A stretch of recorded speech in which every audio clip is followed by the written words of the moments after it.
ఎండాకాలం మిట్ట మధ్యాహ్నం నిప్పుల కొలిమి ముందు నిలబడితే ఎలా ఉంటుంది? పాకిస్తాన్ సరిహద్దుల్లోని రాజస్థాన్ థార్ ఎడారిలో నిలబడితే అచ్చం అలానే ఉంటుంది. అలాంటి 57 డిగ్రీల ఉష్ణోగ్రతలో ఒంట్లో నీరంతా ఆవిరవుతున్నా, దప్పికతో గొంతు తడారిపోతున్నా జవాన్లు కన్నార్పకుండా సరిహద్దులో కాపలా కాస్తుంటారు.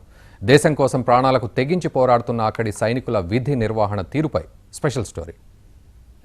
సెల్ ఫోన్ సిగ్నల్ లేకపోతే, మొబైల్ డేటా స్పందించకపోతే, వాట్సాప్ ఆగిపోతే బాబోయ్ పిచ్చెక్కిపోతుంది అనుకునేవారు ఎందరో. కానీ చుట్టూ కొన్ని కిలోమీటర్ల మేర జేగురు రంగులో విస్తరించి ఉండే సువిశాలమైన ఇసుక తిన్నెలు, ఎవరితోనైనా మాట్లాడడానికి మొబైల్ ఫోన్ కాదు కదా, శాటిలైట్ ఫోన్ కూడా ఉండదు.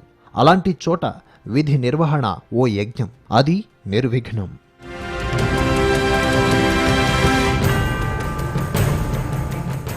ఈ భూమి మీద ఉండే అన్ని రకాల వాతావరణ పరిస్థితులు భారత్ పాక్ సరిహద్దు ప్రాంతాల్లో కనిపిస్తాయి. కశ్మీర్లో అయితే మంచు పర్వతాల్లో కాపల, కొద్దిగా పక్కకు వచ్చేసరికి రాజస్థాన్, గుజరాత్లలో మండే ఎడారి, ఇంకొంచెం ముందుకొస్తే గుజరాత్ వెంబడి సముద్రం. అందుకే ఈ సరిహద్దు వెంబడి గస్తీ అత్యంత క్లిష్టమైనది, సాహసోపేతమైనది. వేసవికాలంలో రాజస్థాన్లో విధులు నిర్వర్తించే సిబ్బందికి నరకమే. ఉష్ణోగ్రత 57 డిగ్రీలకు చేరుకుంటుంది. నీడపట్టున ఉన్న ఒంట్లో నీరంతా ఆవిరవుతుంది. ఒక్కో జవాన్ విధి నిర్వహణ సమయంలో కనీసం 8 లీటర్ల నీరు తాగాల్సి ఉంటుంది.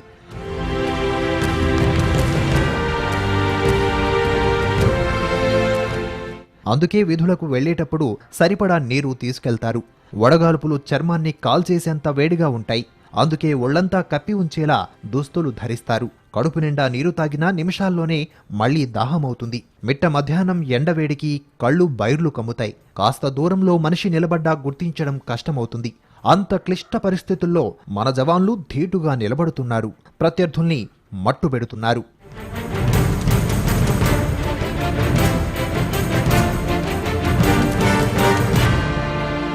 రాజస్థాన్లో విధులు నిర్వహిస్తున్న సిబ్బందికి దాదాపు 40 నుంచి 50 కిలోమీటర్ల దూరం నుంచి ట్యాంకర్ల ద్వారా నీటిని సరఫరా చేస్తుంటారు. ఏదైనా కారణంతో ఒకరోజు ట్యాంకర్ ఆగిపోతే సిబ్బంది కష్టాలు వర్ణనాతీతం.